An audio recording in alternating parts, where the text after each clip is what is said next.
Mae gennym heriau i goresgyn yng Nghanolbarth Cymru, a'r unig ffordd o fynd i'r afael â nhw yw drwy lawer o ymyrraeth gyson. Ond mae gennym gyfleoedd. Mae Bargen Twf Canolbarth Cymru yn gytundeb arloesol sy'n cyfuno buddsoddiad o 110 miliwn gan Lywodraeth y Deyrnas Unedig a Llywodraeth Cymru, a disgwylir iddo ysgogi llawer o fuddsoddiad ychwanegol yn y rhanbarth. Mae'r Fargen Twf yn darparu cyllid cyfalaf i helpu i gyflymu'r gwaith o ddatblygu seilwaith economaidd mawr, mwyn gweithio gyda'r sector preifat ac ysgogi buddsoddiad ganddo. Bydd ein cyfuniad presennol o rhaglenni a prosiectau neu'n helpu i ddylanwadu ar rai o'r meysydd blaenoriaethol strategol ar gyfer twf, a nodwyd yn y weledigaeth ar gyfer tyfu Canolbarth Cymru. O safbwynt twristiaeth, mae'r prosiectau sy'n cael eu datblygu yn ceisio cyfoethogi a gwella ymhellach yr hyn sydd gan y rhanbarth i'w gynnig. Nod nifer o'r prosiectau yw creu cyfleusterau ac asedau newydd, a fydd yn helpu i ddenu mwy o amrywiaeth o ymwelwyr i'r canolbarth, gan greu swyddi'n uniongyrchol a chreu swyddi hefyd yn yr economi ymwelwyr ehangach.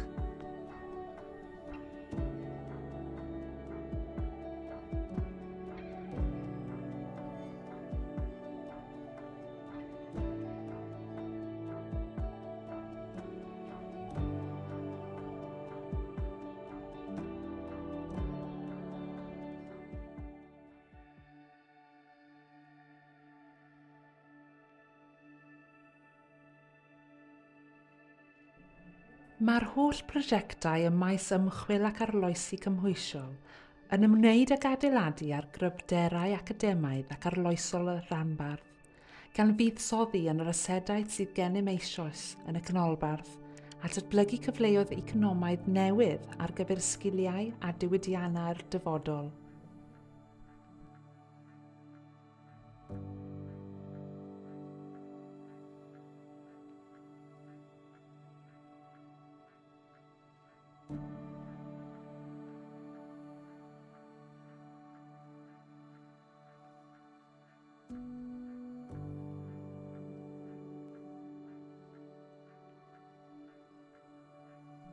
Nod nifer o brosiectau yw sicrhau dyfodol menter wledig, drwy greu'r amgylchedd delfrydol i gefnogi a meithrin sectorau gwledig a dyllau arloesol o gynhyrchu bwyd a diod.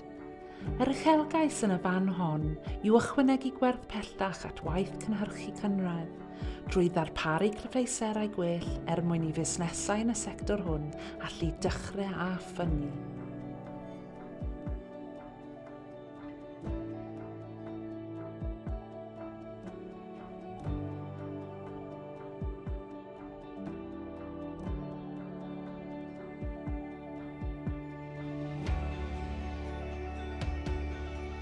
At hynny, mae Bargen Twf Canolbarth Cymru yn cynnwys 2 rhaglen flaenoriaethol sy'n ceisio achub ar cyfleoedd economaidd sy'n gallu codi drwy fuddsoddi mewn seilwaith digidol a chefnogi menter. The digital programme will look to complement existing programmes being implemented by UK and Welsh Government. This will ensure that all the gaps are filled and there is minimal people left without sufficient broadband and mobile coverage for the forthcoming years. This will ensure that the region is future-proofed in its economy for many years to come. The programme has currently identified 2 projects which have been progressed. One will focus on providing sufficient broadband coverage and connectivity to those properties that won't be covered or included in other initiatives by UK or Welsh Government. The second project will look at improving mobile capacity and coverage and filling the gaps left by other programmes such as the shared rural network. For a long time, the development of commercial premises in the region has been quite difficult to unlock, and largely this is something that we call the viability gap. It's the ability of the developers to basically make enough return on their investment to make it worthwhile then entertaining building something meaningful.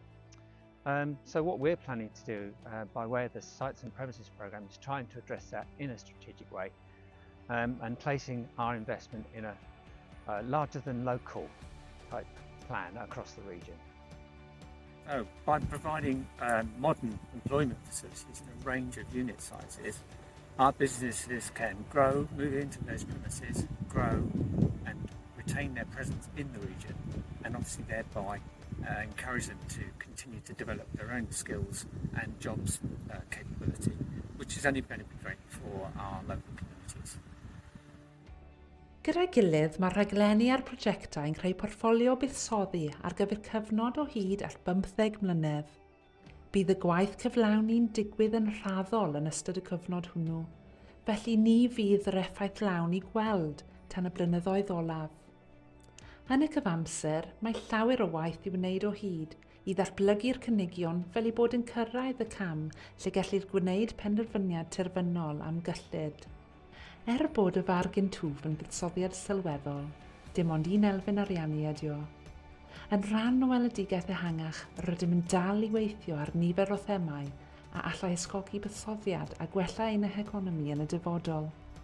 Un o'r meysydd hynny yw ynni. Mae strategaeth ynni rhanbarthol wedi ei datblygu gan y rhanfeiliaid allweddol mewn diwydiant ac yn y rhanbarth. Mae'r strategaeth hwnnw'n cael ei symud yn ei blaen mwyn datblygu camau gweithredu allweddol a fydd yn creu cyfleoedd i fuddsoddi yn dyfodol. Rydym hefyd yn gwneud yn siŵr ein bod yn ymgorffori'r disgwyliadau'n ymwneud â zero net a datgarboneiddio mhob peth a nawn, mwyn sicrhau bod y canolbarth yn gwneud popeth posibl i'r ymateb i'r argyfwng hinsawdd. Mae'n gwaith yn y canolbarth wedi datblygu'n sylweddol yn ystod y blynyddoedd diwethaf, ac mae prosiectau'n dechrau ffurfio ar draws ystod o feysydd yn ein economi. Bydd dal i gydweithio a gweithio mewn partneriaeth yn hanfodol mwyn sicrhau y gallwn parhau i gyflwyno'r cynlluniau allweddol hyn bydd ein cymunedau a busnesau ar draws y canolbarth.